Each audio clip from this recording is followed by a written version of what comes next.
Hope Mills, North Carolina.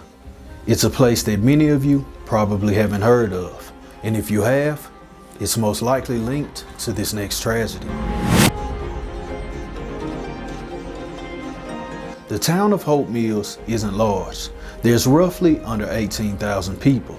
Inside of this town, there's a creek that has become a hidden gem for the students in the area. They use it to hang out, or maybe even ditch class. But one day, this creek that was once filled with the laughter of playing teens would suddenly be replaced with whispers about a missing person. Whispers that still echo throughout the community, even to this day.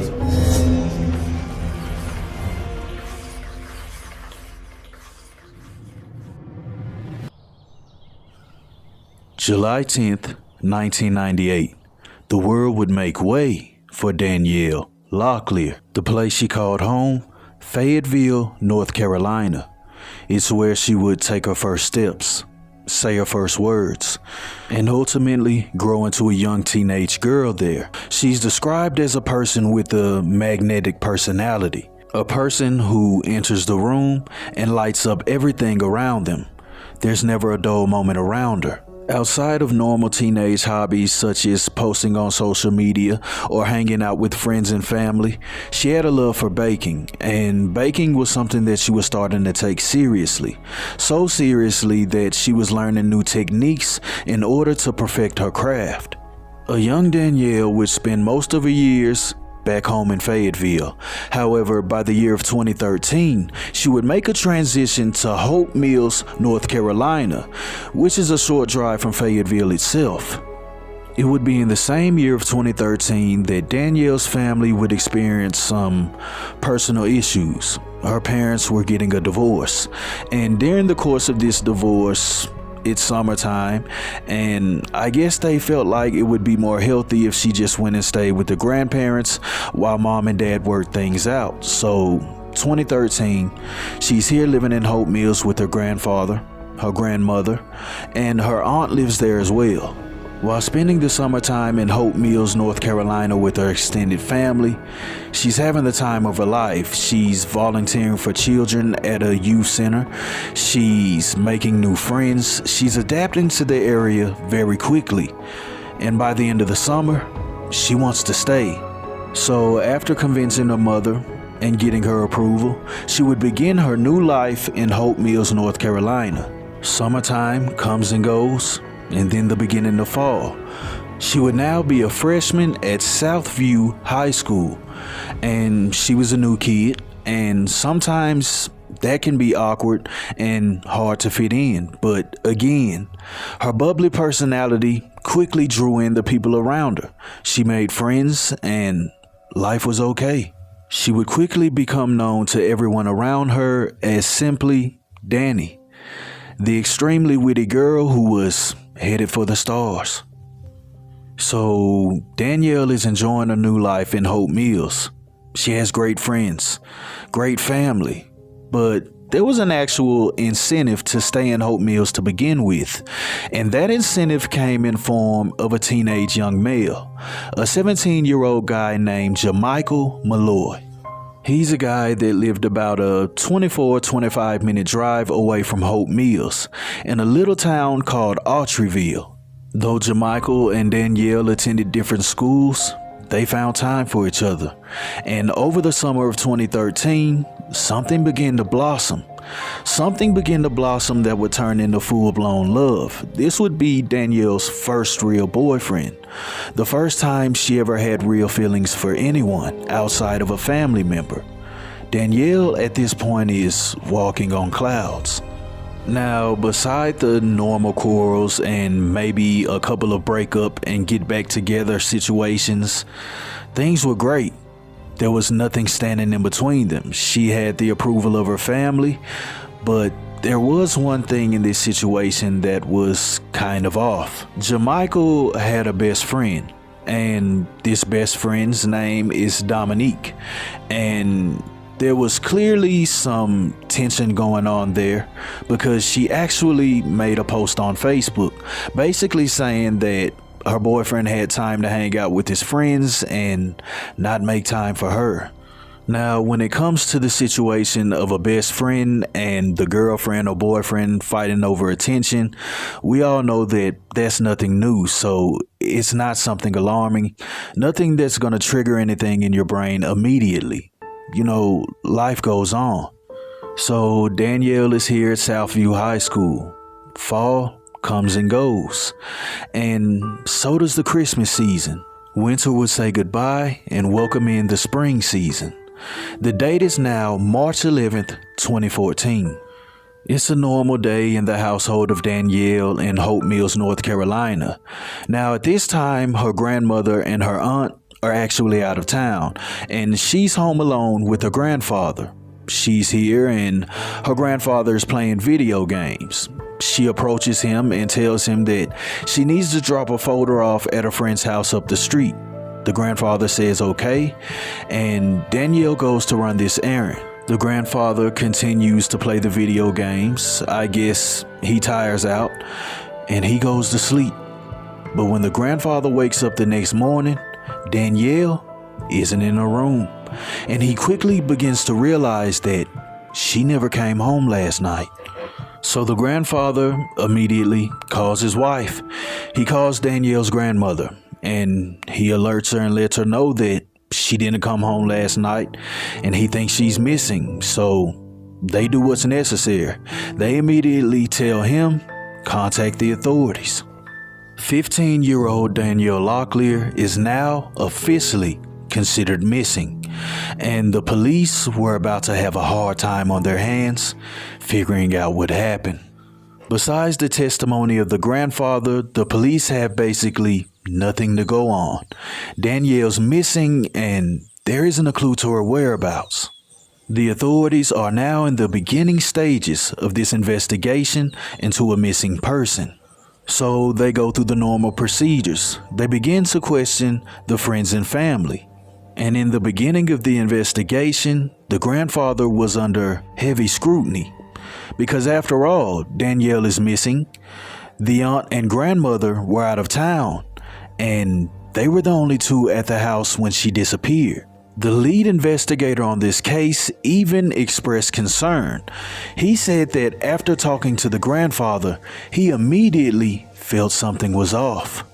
So they take the grandfather's story and they place him on the back burner and continue into the investigation, because after all, until the culprit is caught, everyone is considered a suspect. Now, the next person to talk to undoubtedly would be the boyfriend. But guess what? The police don't even have to go look for him. He voluntarily comes down to the station himself and provides a statement. While providing this statement, he's very cordial. He seems to be very cooperative. He in fact does provide an alibi. So his statement is taken and he walks out of the police station. Now, the police have now interviewed family, friends, the boyfriend, but there's still nothing to show for it. But things were about to get a lot harder, because on top of having no physical evidence to link to her whereabouts, rumors were about to start to circulate. These rumors were spawned from an old hangout spot, a creek. On the day that Danielle disappeared, photographs of her would arise from this creek. In these photographs, Danielle seems okay. She's smiling and looks to be enjoying herself. These photographs do in fact prompt the police to investigate the area. And along with investigating the area, that comes with surveying the school and interviewing fellow classmates. One by one, the classmates are rounded up and interviewed for further information. The interviews will lead them to their first suspect, a guy who goes by the name of Angel. Now, Angel was down at this creek the day that Danielle was there.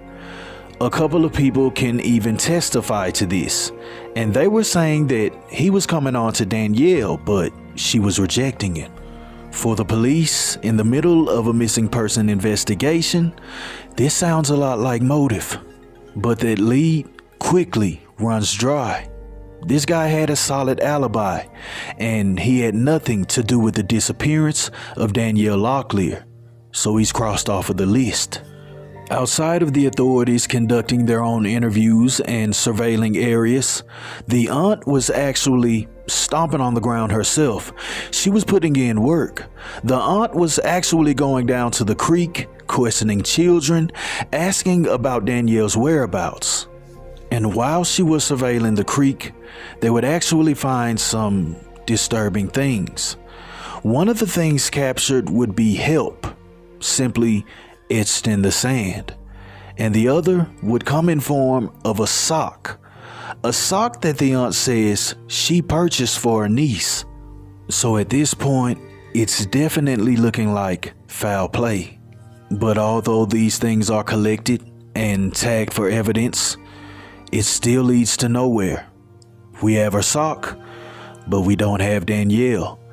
And there's still hope that she might walk through the door one day, because after all, until she's found, there's still a possibility that she might be a runaway. The police are now deep into this investigation, but even though they don't have much physical evidence, they do have one common denominator in everyone's story, and that's this mysterious creek. And this creek was about to once again bring forth a story that would give the police a big lead. While the police were continuing to interview classmates for further information, one name kept popping up. A guy who went by the name of Derek. Derek was a local kid who others have testified that he had a crush on Danielle, and that on a number of occasions he's came on to her. But on top of all of that, Derek was actually present at the creek the day that Danielle went missing. The police were told by a few students that Danielle rejected him and then he harmed her, and he must have gotten rid of her. So this prompts them to bring him down to the station. This is a lead that they definitely need to check out, so they take him down. He's questioned further. He says that he knows of Danielle, but he doesn't really know her. So the police ask him to provide his alibi for March 11th of 2014, in which he does. Only there's no one to corroborate his story. He was actually at his father's home all night, but his father wasn't there. He was gone to a bowling tournament and didn't return until around 12 or 1 a.m. But to make the situation worse about not having an alibi, Danielle's phone was actually recovered.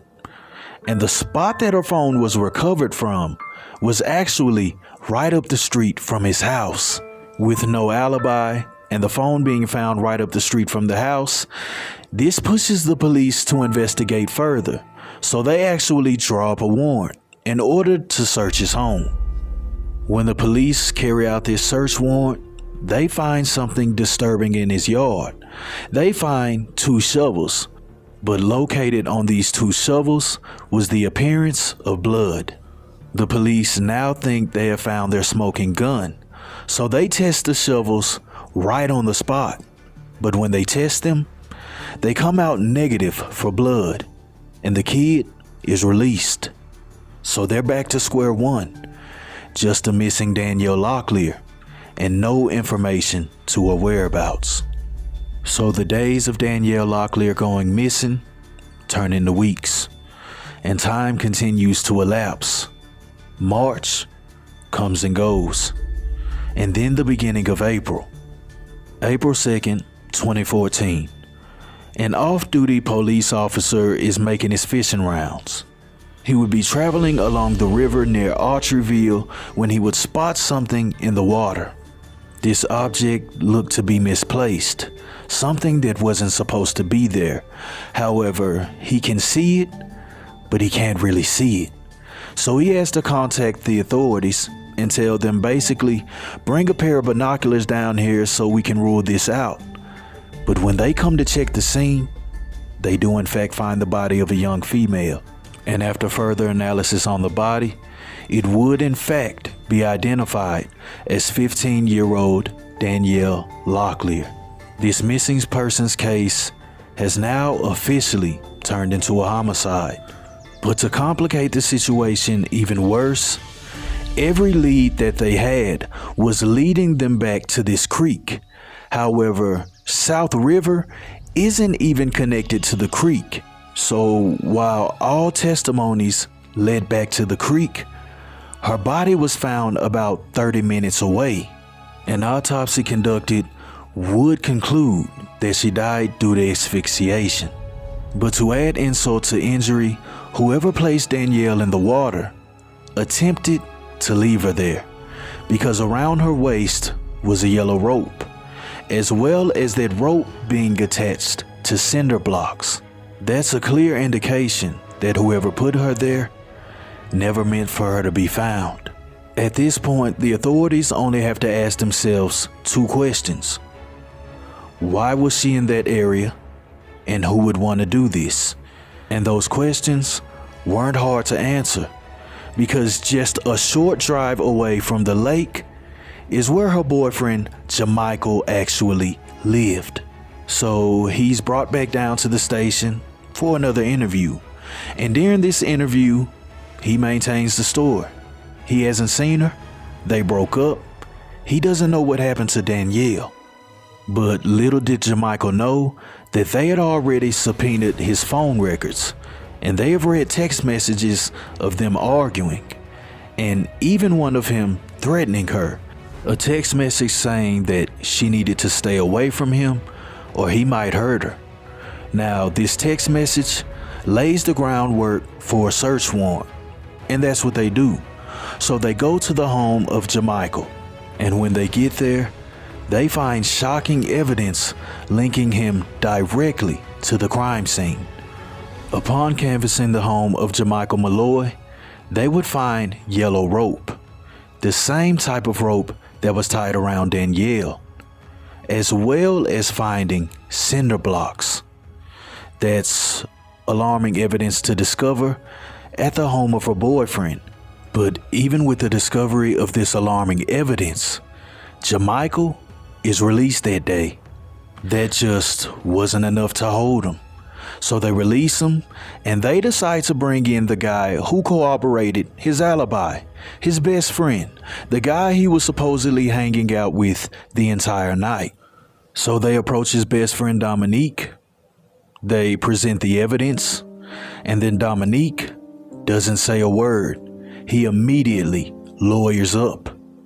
A few days would pass, and the police would vigorously work to find new evidence, something else to link Jamichael to the crime. But they don't have to go far, because something miraculous would happen. A few days after the discovery of the body of Danielle, Jamichael would turn himself in. He would come down to confess on his own. He would enter the police interrogation room. He would be crying. He was in tears. He would then proceed to tell the police that him and Danielle were in fact at the lake that day. Danielle and Jamichael are at the lake, and Dominique is actually about 70 yards away. He was in fact the ride there. While Danielle and Jamichael are down here at this creek, they begin arguing. They're actually arguing about pregnancy. Danielle had lied to Jamichael and told him that she was pregnant, and Jamichael seemed to have his whole life planned out already. He wanted to go from running track in school to having a career in the Marines, and he felt like a baby would prohibit this situation. He then says that they argued back and forth, and he ultimately concluded that he would take care of the child, but he wouldn't be with her.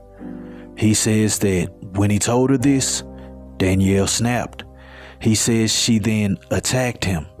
He says that in the fit of her rage, he grew rage himself, and he attacked back. He then says that he blacked out, and when he came to, she was on the ground. He then runs up the creek hill to alert Dominique that she's deceased. Dominique and Jamichael then get her body, and they place her in the trunk of the car. But while they were placing her in the trunk of the car, Danielle's body was actually beginning to make noise. So they took a sock and then placed it in her mouth in order to stop the noise. This sock would in fact later be matched to the same sock that the aunt found near the creek, the same sock that the aunt purchased her. After placing her in the trunk, they then drove her to Jamichael's home. He then grabbed the rope and cinder blocks, tied them around her. They then drove to the bridge near his home and tossed her into the South River. Justice for Danielle! Justice for Danielle! Justice for Danielle! Dominique Locke and Jamichael Malloy were arrested for the 2014 killing. CBS North Carolina's Justin Quisenberry is live here in the studio with more on this case. Justin. Locke pleaded guilty in July of last year to being an accessory after the fact to first-degree murder and will be sentenced this morning in Cumberland County.